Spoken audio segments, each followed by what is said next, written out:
Hello, আপনারা সবাই কেমন আছেন? আমার প্রিয় মানুষজন, আমাকে যারা ভালোবাসেন তাদের কথাই বলছি। আহ, আমার এখন তো ডিভিশন হয়ে গিয়েছে, কারণ কেউ একটা গ্রুপকে পছন্দ করে, একটা গ্রুপ আরেকটা অন্য একটা গ্রুপকে পছন্দ করে। আমার কর্মকাণ্ড যারা ভালোবাসেন, যারা সবসময় আমার পাশে থাকেন, তারা শুদ্ধ আমার মানুষজন, দেশের মানুষ সবাই। আহ, সবাইকে আমার এই ক্রান্তিকালে আমার অনেক ভালোবাসা। সবাই অনেক চেষ্টা করুন ভালো থাকার জন্য, কিছু করার নাই। এটা তো আমাদের দেশের জন্য নতুন কোনো প্রেক্ষাপট না। এটা আমি জন্মের পর থেকে দেখে আসছি, তার আগের কথা বলতে পারবো না। সেটা ছিল পশ্চিম পাকিস্তানের শাসন আমল। আমার জন্মটাও হয়েছে পশ্চিম পাকিস্তানের শাসন আমলে, বাট আমি মুক্তিযুদ্ধের সময় তো কিছুটা হইলেও আমার চিন্তা শক্তি বুঝবুদ্ধি এখনো মানে মেমোরিতে আমার ঝলমল। তো আমি আসছি এই জন্য যে বেশিক্ষণ না, আজকে বেশিক্ষণ একেবারে আমি যে এক জায়গায় যাব।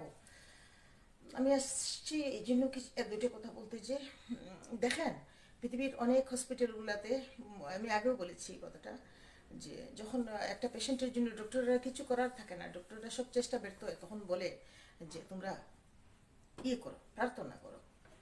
তো এবং এমন কিছু হসপিটাল আছে, বিশেষ করে আমার পার্শ্ববর্তী দেশ ভারতবর্ষে, অন্যান্য কান্ট্রিতে আছে, হয়তো আমি যাইনি। তবে আমার যাওয়া পুরোনো আপনাদের আশীর্বাদে এখন পর্যন্ত চলছি, লড়াই করছি। কিন্তু ওই হসপিটালগুলোতে প্রত্যেকটা ধর্মেরই একটা উপাসনা বা প্রার্থনার স্থান আছে, যে যার মতো করে প্রার্থনা করে। আর ডক্টররাও বলেন যে তোমরা মিরাকল কিছু আশা করো। তো আমি এই জন্যই বলছি যে কথাগুলা, যে যখন দেখি যে যে যে দেশে আমি 58 বছর জীবনের কাটিয়ে আসলাম, জন্ম থেকে কোথাও যাইনি কিন্তু, এবং দেশের বাইরে আমি আমার লাইফের স্টার্টিংয়ে আমি সেটেল হওয়ার অনেক সুযোগ ছিল আমার। ইন্টারমিডিয়েট মেট্রিক পাস করার সুযোগ ছিল, ইন্টারমিডিয়েট পাস করার সুযোগ ছিল, কারণ আমার বিদেশে এতগুলো বিয়ের প্রস্তাব আসছিল। একটা অ্যাম্বিশন ছিল উচ্চতর পড়াশোনা করব, বাবার একটা ইচ্ছা পূরণ করব। যাই হোক, কিছু করতে পারিনি, অপদার্থ। এই জন্যই এই কথাগুলো এই জন্যই বলছি যে যখন দেখি যে সুস্থ মস্তিষ্কের মানুষজন শিক্ষা নিয়ে, রাষ্ট্রযন্ত্র, অনেক রেপুটেশন নিয়ে রাষ্ট্রযন্ত্র প্রশাসন, তারা যখন নির্বাক ভূমিকা পালন করে, আইন শৃঙ্খলা বাহিনী যখন নির্বাক ভূমিকা পালন করে, এবং তাদের এই করুণ পরিণতির জন্য তারাই দায়ী থাকে, তারা কিন্তু শিক্ষিত। তারা কিন্তু এই দেশের অনেক প্রতিপালিত হয়ে বড় হয়েছে, লালন পালন হয়েছে, তাদের অনেক, কি বলি আমি, আপনারা তো সবাই জানেন, সবাই তো আপনারা বিবেকবান মানুষ। যখন নিষ্ক্রিয় হয়ে পড়ে, তখন আর ওই যে ডক্টরের মতো মিরাকেল কিছু আশা করো, ঈশ্বরের কাছে চাও, প্রার্থনা করো। আমি বেশি কষ্ট পাচ্ছি যে আমি নিজে টাকা পয়সার মানুষ না, বাজারে গিয়ে আমি অসহায় হয়ে যেতাম, দাম দর করতাম, আমাকে দোকানদাররা পছন্দ করতো না। আমি বলতাম তোমরা এত দাম কেন নাও, দাম দর করতাম। সেখান থেকে আমার এই দেশের এই যে নিরীহ মানুষ, যাদের কোনো ইনকাম নাই, চাকরি নাই, শিল্প কারখানা বন্ধ, তারা কিভাবে খাচ্ছে, দুকে দুকে মরছে। আমাকে অনেকেই বলে, ইনবক্সে মেসেঞ্জারে বলে, আমাকে এমনও বলছে যে এই মুহূর্তে মনে হয় যেন এখান থেকে কোথাও চলে যায়, কিন্তু কোথায় যাবে? সারা বিশ্বেই তো অস্থিরতা তৈরি করছে একটা গোষ্ঠী। তো আমি এই জন্যই অস্ট্রেলিয়া বের হয়ে যাব। তো একটা প্রার্থনা করি। আমি আজকে 4-5 দিন হারমোনিয়াম নিয়ে বসি না। আর দেখেন, আজকে বের হবো বলে কি না, আমি আবার আমার যে পেশেন্টটা তো জানেন, আমি একদম স্নান টান করে এখন একদম বলি কি এই সময় একটা প্রার্থনা করি ঠাকুরের কাছে সবাইকে সাথে নিয়ে, যে কিছু একটা মিরাকল ঘটুক। যুগে যুগে আর্য সন্তানরা, আর্য সভ্যতার সন্তানরা, শিল্প সাহিত্যের কর্মীরা, যারা সংস্কৃতিকে ভালোবাসে, যারা, তারা সবাই আর্য সভ্যতার সন্তান। তারা যুগে যুগে কালে কালে কিছু কত অমৃত বাণী আমাদের জন্য এই বাংলা ভাষায় রেখে গিয়েছে, আমরা সেখানে নাই। ফেসবুক খুলতে পারি না, কি অশ্লীল ভাষা রে ভাই! আমার এই 60 বছরের বলতে গেলে জীবনে, আমি 55 বছর আমার চোখ কান খোলা, আমার সিক্স সেন্স কাজ করছিল, আমি এত ভাষা, আমি এরকম অশ্লীল ভাষা আমি আমি শুনিনি রে ভাই, শুনিনি কোথাও। এখন এগুলো ট্রেন্ড হয়ে যাচ্ছে, ফেসবুক খুলতে পারি না। আমার বিয়ের পরে আমি তো সিলেটের মেয়ে, একজন শিক্ষাবিদের সন্তান, একজন ঋষির সন্তান। তো চট্টগ্রামে তো মানুষ কারণেও কারণেও করতে বাসায় গালিগালাজ করে। এটা তো আমি আমি তাদেরকে কোনো রেসপন্সিবল করছি না। এটা তাদের ট্রেডিশন বলতে পারেন, ওয়ান কাইন্ড অফ ট্রেডিশন। তো তারা কারণে অকারণে এবং সব সময় দেখবেন কোনো কিছু গালি দিলেই একটা মেয়েকে তুলে গালি দেয়, মেয়ে জাতিকে তুলে গালি দেয়, মেয়ে জাতির স্পর্শকাতর জায়গাগুলো তুলে গালি দেয়, মেয়ে জাতির ব্রেস্ট ধরে গালি দেয়, মেয়ে জাতির ওই নিচের লোয়ার পার্ট ধরে গালি দেয়। এই ছেলেগুলা এইগুলো করছে, ফেসবুক খুলতে পারি না। এবং আমি যখন বিয়ের পরে, আমি আগেও বলেছিলাম, আমি যখন এই গালিগুলো শুনতাম আমার চোখ কান গরম হয়ে যেত, মাথাটা গরম হয়ে যেত।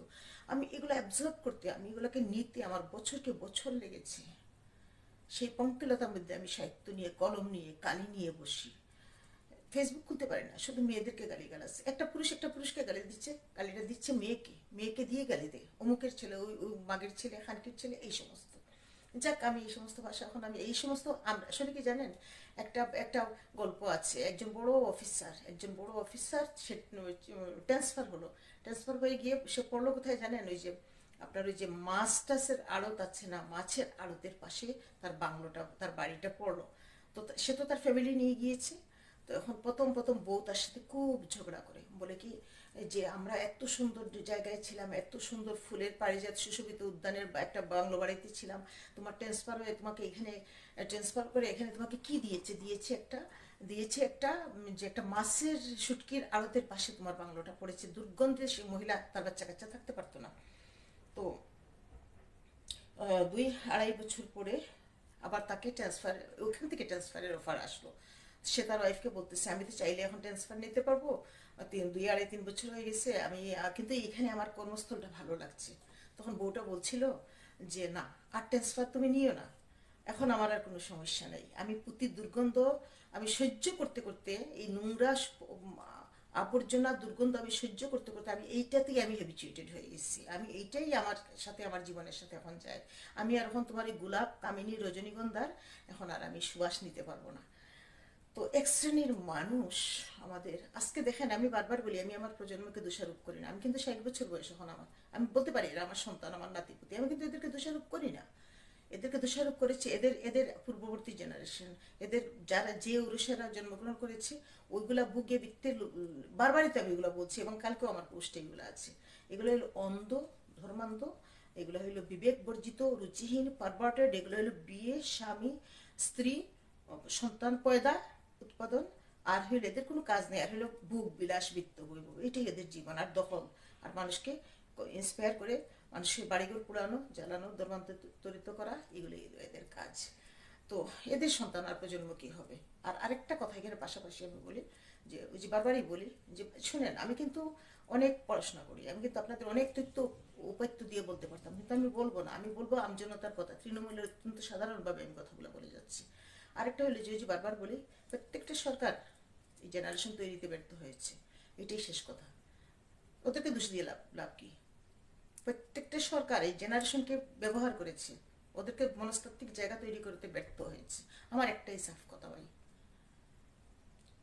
জানি আমাদেরকে কেউ কেউ ভালোবাসবে না, আমি বারবারই অনেক হতাশ হয়, আমার কাছে অনেকে আমার সাথে মেসেঞ্জারে বলছে হতাশ হইয়েন না, সক্রেটিসকেও মেরে ফেলছিল, হ্যামলেট বিষপান দিয়ে বিষ খাওয়ায়, চৈতন্যদেবকেও মেরে ফেলেছিল, বঙ্গবন্ধুকেও মেরে ফেলেছিল, আপনারা হতাশ হইয়েন না।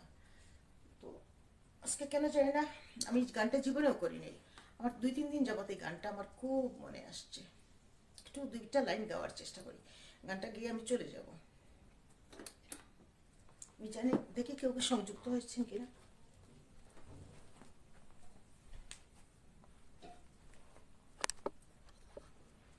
হ্যাঁ, অনুবা লাখি, আমি আমি বললাম তো আমার মোবাইলে লাখি, অনুবা আমার মোবাইলে কিন্তু আমি কাউকে সংযুক্ত করতে পারি না এখন, আমি আমি কোনোভাবে, এইটা এরর সাইন আসে, আমি এডিংয়ে যাই বারবার, কিন্তু একটা এরর সাইন আসে।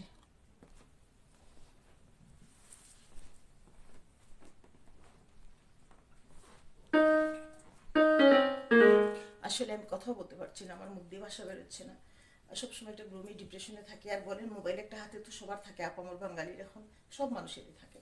তো এই সমস্ত খবর টবর দেখ একটু তো যায়, গরমও লাগছে, আমি খুব ঠান্ডা মনে করছি যে আমার ইয়ে হবে, ঠান্ডা লাগবে দেখি, খুব গরম লাগছে।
সতত নিষ্ফল শত কোলাহলে ক্লিষ্ট শ্রুতি মাগে কত লালনে শোনাও শোনাও শীতল মনোরসায়ন প্রেম সুমধুর মন্ত্রখানি শোনাও তোমার অমৃত বাণী শোনাও তোমার অমৃত বাণী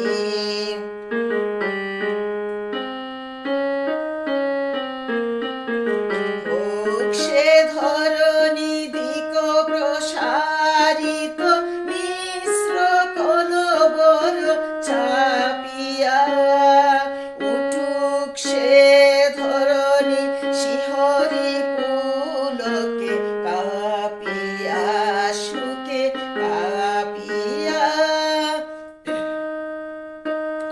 ভিতরিয়ে ভব শুভ ভরা বয় রুগ্ন করি হরি চির নিরাময় শোনাও শোনাও দুর্বল চিত্তে হরি তোমারি শ্রীপদ নিকটে জানি শোনাও তোমার অমৃত বাণী শোনাও তোমার অমৃত বাণী অদমে ডাকি চরণে আনি অদমে ডাকি চরণে আনি শোনাও তোমার অমৃত বাণী শোনাও তোমার অমৃত বাণী এই অশ্লীল শব্দ নিতে নিতে দেখতে দেখতে আমরা তো সোশ্যাল মিডিয়া খুলবই আমরা তো সবাই খুলে সবাই কেউ একটা মোবাইল ছাড়া থাকতে পারে না এখন আমরা তো এই এই এই অশ্লীল বাণী শুনতে শুনতে শুনতে শুনতে আমার শুধু মনে হচ্ছিল 2 দিন যাবত এই গানটা মনে হচ্ছিল গানটা আমি কিন্তু প্র্যাকটিস করার সময় পাই না এখন কিন্তু আমার ঘরে সবাই ঘরে কিন্তু আমি যখন লাইভে বসছি তো এই যে আমি এই লাইভটাকে আজকে উৎসর্গ করছি যে যে দেখেন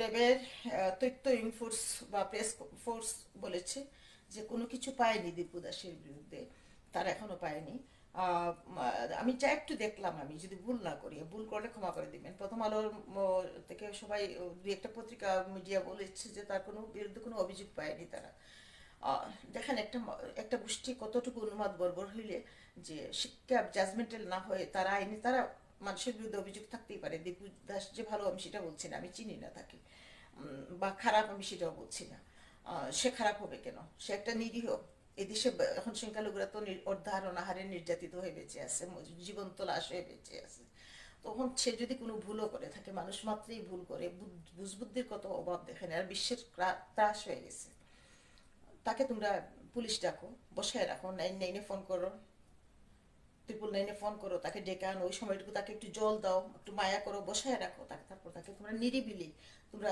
কাউকে জানারও তো দরকার নেই আমার আমার ঘরের খবর বাইরের মানুষ কিভাবে জানবে আচ্ছা তো দিয়ে দাও তুলে একটা মানুষকে আনলে পিটাইতে পিটাইতে মারলে মারার পরে একটা মানুষকে গাছে বেঁধে থাকে আগুন লাগালে এরপরে তার যা আমি দেখলাম আমি দেখি না এগুলা কারণ আমার তো একটা এজ হয়েছে না তো তাকে আবার তোমরা নিয়ে আবার সেকেন্ড টাইম তাকে রাস্তায় নিয়ে তার লাশ পুড়ালে পাপে বাংলার আকাশ বাতাস বাড়ি 200 বছরের পাপ হিন্দু নির্যাতনের পাপ হিন্দু বিতাড়নের পাপ আমি যে মানুষ বারবার বলে আমি কোনোদিন হিন্দু মুসলিম মুখেই আনতাম না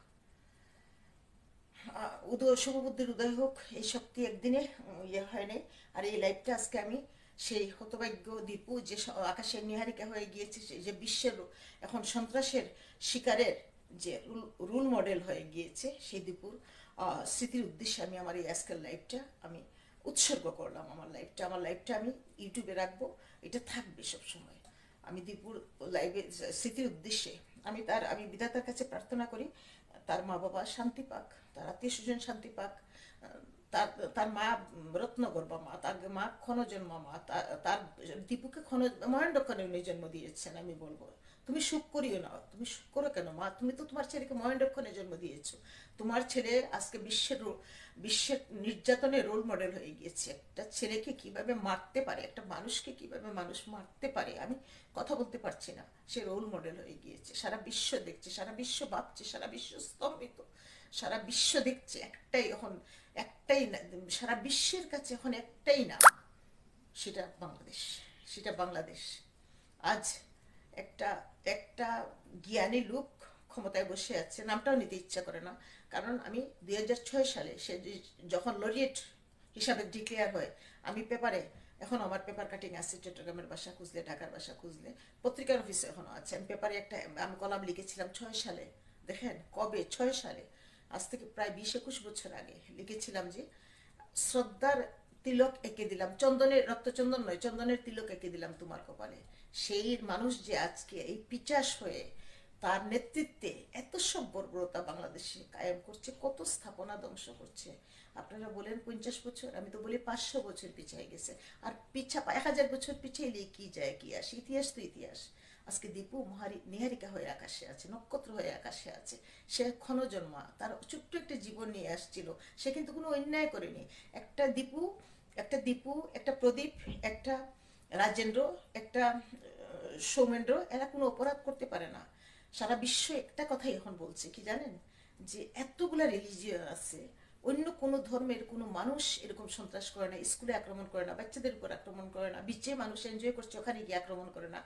একটাই উগ্রবাদী গোষ্ঠী এই ধর্মকে পুঁজি করে তারা সারা বিশ্বে কিন্তু তারা এই টর্চার চালাচ্ছে। এটা আজকে কিন্তু পাশ্চাত্যের বড় বড় দেশগুলা, 1 নম্বর, 2 নম্বর, 3 নম্বর দেশগুলো ভাবছে।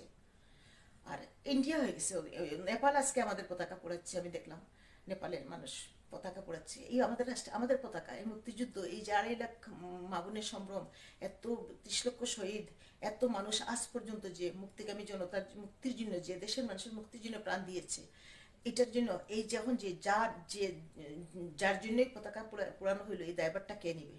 এই দায়ভারটা তো ওদের না, এই দায়ভারটা তখন যে আছে তারই।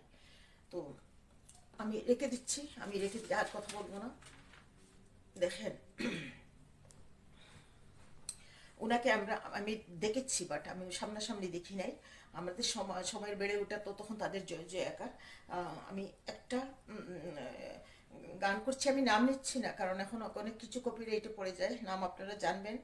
আর আমি গানটা এত ভালো গাইতে পারবো না, কারণ আমি কোনোদিনই এই গানটা গাই নাই। আমি কালকে রাতে বসে বসে লিখছি যে আজকে আমি এক জায়গায় যাব, একটু রেডি হব, তো রেডি হওয়ার আগে দেখি 20টা মিনিট আপনাদের সামনে বা 25টা মিনিট আসতে পারি কিনা। এটা গেয়ে রেখে দিবার লাইফটা আমি দীপু দাসের স্মৃতির উদ্দেশ্যে আমি নিবেদন করলাম, উৎসর্গ করলাম। যে এই যে শিল্প সাহিত্য জগতের এই যে বরপুত্রগুলা, এই যে মানসপুত্রগুলা, এই যে হিন্দু বলি, মুসলিম বলি, ওই যে জাতি ধর্ম নির্বিশেষে যে কিছু মহামানব আসছিলেন পৃথিবীতে, তারা যে আমাদেরকে এগুলা দিয়ে গিয়েছেন। আর সবচেয়ে বড় কথা, যে আমি কি বলবো, আমি এগুলো বলতে চাই না, এগুলো সব আপনারা দেখছেন, আমার বলার কিছু নাই, এগুলো আমি বলতেও চাই না। কালকে রাতে নজরুল ইসলামকে খুব মনে পড়েছিল, তো আমি যখন মুজাফফরাবাদ, সরি সন্দ্বীপ গিয়েছিলাম, কমরেড মুজাফফর আহমদের বাড়িতে গিয়েছিলাম, চর ওখানে বসে ওই ছবিটা দিয়ে একটা পোস্ট দিয়েছি, আপনারা দেখেছেন ফেসবুকে। নজরুলকে খুব মনে পড়ছিল, নজরুল যে আজকে কতটা অসহায়, মনে হচ্ছে যেন উনি আবার যে জন্ম হয়েছে উনার, উনি জেগে উঠেছেন। নজরুলকে খুব অসহায় মনে হচ্ছে আমার। যে সম্মান নজরুলকে আমি মনে হয় যেন এমন একটা মনটা, তো এমন একটা মন, মনে হয় যেন আমাদের শ্রদ্ধার জায়গা নজরুল মনে আর রাখলো না, ওরা অ্যাসিড দিয়ে জ্বালাই দিয়েছে। তারপরে উল্লাস কর, তোরা তোরা সুখে থাক, তোদের অনুসারে উচ্চশিক্ষিত যায় আমার আশেপাশে চোখের সামনে যেগুলো, সব সুখে থাক, থাক খা। তোরা তোদের উল্লাস, আজকে উল্লাস তোদের, তোদের তোদের তো লজ্জা শরীর নেই, তোদের আবার কি?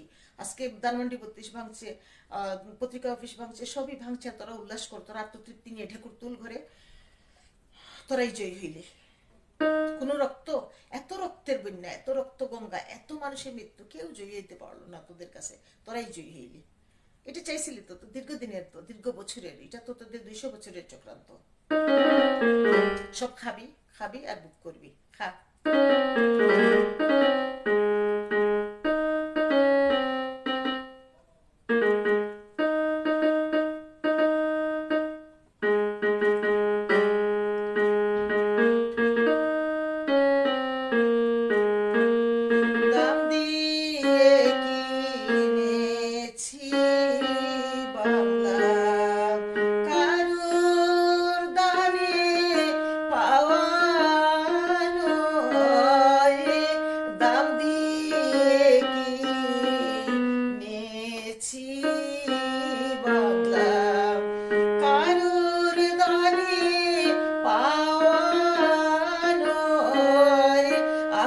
দাম দিছি প্রাণ লক্ষ কোটি, জানা আছে জগৎময়। আমি দাম দিছি প্রাণ লক্ষ কোটি, জানা আছে জগৎময়।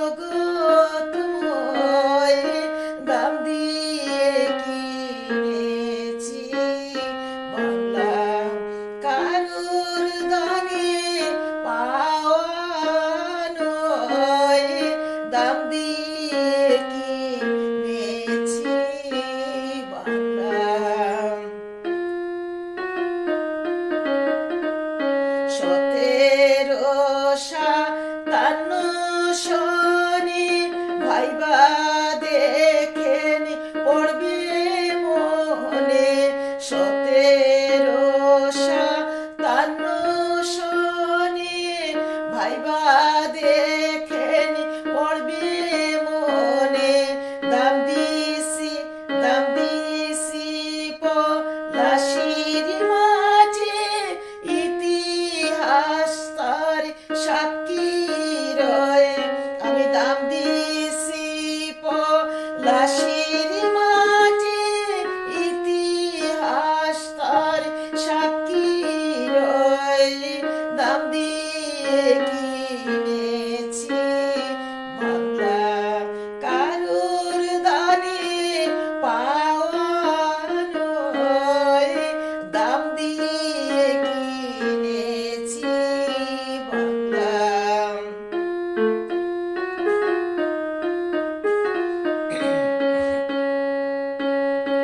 সেবারে জানিল বিশ্ব আমরা কত ধনী রে।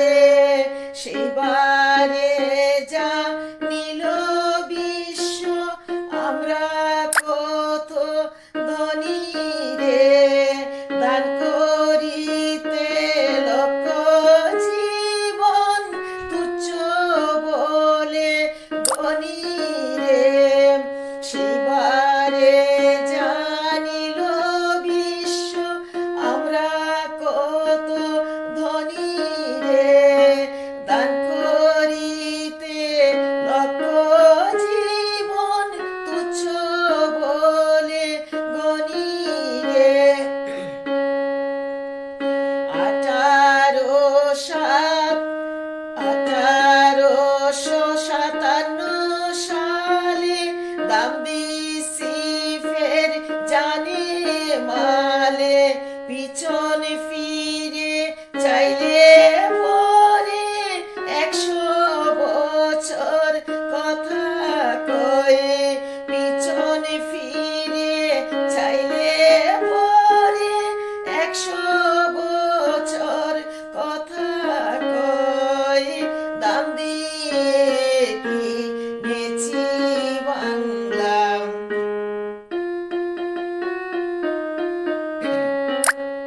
ব্রিটিশ গেল সইপা গেল জল্লাদেরই হাতে রে। ব্রিটিশ গেল সইপা গেল জল্লাদেরই হাতে রে। লক্ষ তরুণ হাসি হাসি খাইছে গুলি, পড়ছে ফাঁসি।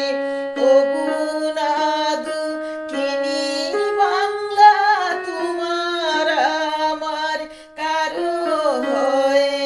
তবু না দুঃখিনী বাংলা তোমার আমার কারো হয়।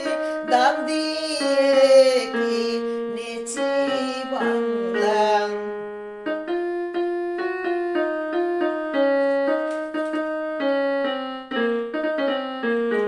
52তে মুখের ভাষা কিনছি বুকের খুনে রে।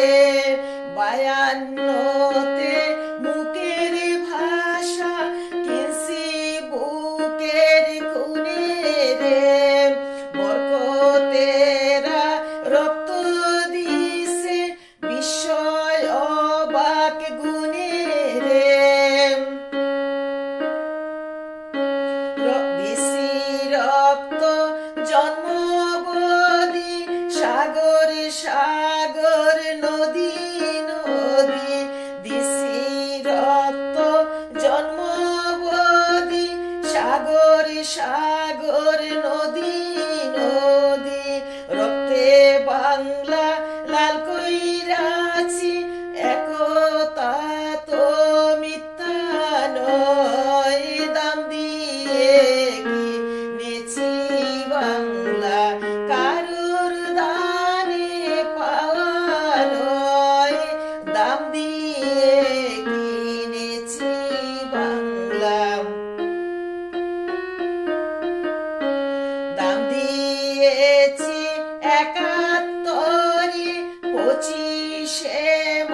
রাতে রে, দাম দিয়েছি 71, 25 মার্চ রাতে রে, সর্বহারা করছে আমায় পশ্চিমা ডাকাতে রে।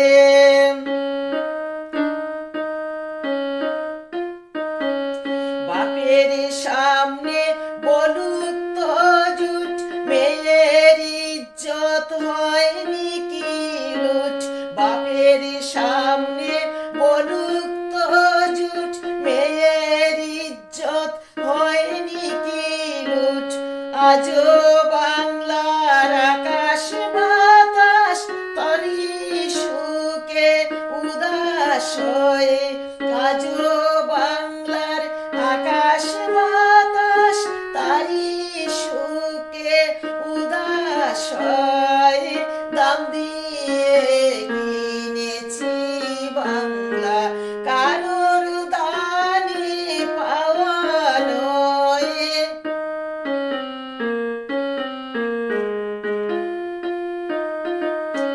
দাম দিয়েছি মায়ের অশ্রু, বোনের সম্ভ্রম রে, দাম দিয়েছি মায়ের অশ্রু, বোনের সম্ভ্রম রে। বলতে কি কেউ পারবে তোমরা, সে দাম কারো কমরে। কত কুলের কুলাঙ্গনা নাম নিয়েছে বীরাঙ্গনা, কত কুলের কুলাঙ্গনা নাম নিয়েছে বীরাঙ্গনা। দুকে বাংলার পদ্মা মেঘনা যমুনা যে উজান বয়, দুকে বাংলার পদ্মা মেঘনা যমুনা যে উজান বয়। দাম দিয়ে কিনেছি বাংলা, কারোর দানে পাওয়া নয়।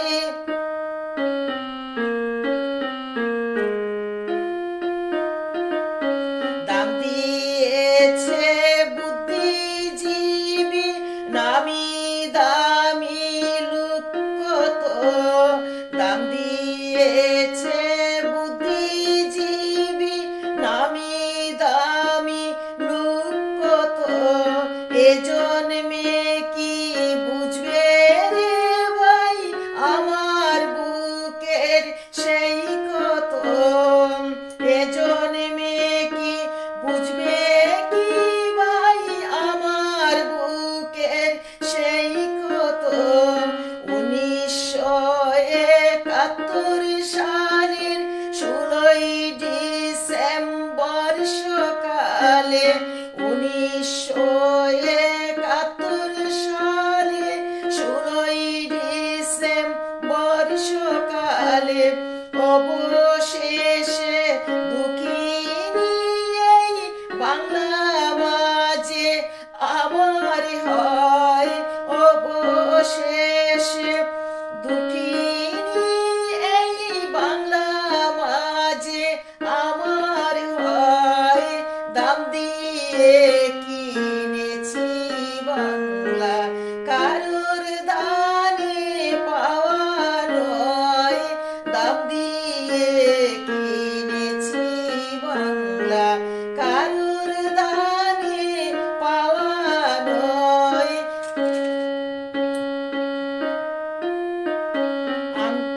দা- দাম দাম দাম দিয়ে কিনেছি বাংলা, কারোর দানে পাওয়া নয়। দাম দিয়েছি প্রাণ লক্ষ কোটি, জানে জানা আছে জগৎময়। দাম দিয়ে কিনেছি বাংলা, কারোর দানে পাওয়া নয়।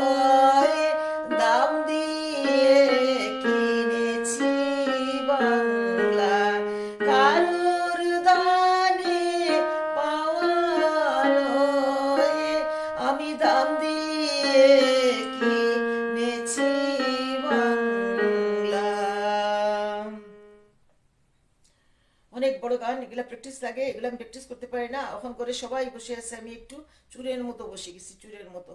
তো যেটা বলছিলাম, আপনারা সবাই প্রার্থনা করেন, কারণ আমাদের কিছু করার নেই এখন। আর প্রশাসন, আইন শৃঙ্খলা বাহিনী সবাই তারা তাদের মতো করে চলছে, সরকার তার মতো করে চলছে। আমাদের কিছু করার নেই, আমরা অসহায়, আমরা সবাই অসহায়। আমরা কি করতে পারি, কি করতে পারি? কিছু করার নেই, আমরা সবাই অসহায়। আমরা উল্লাসযোগ্য দেখি, রক্তের হোলি খেলা দেখি,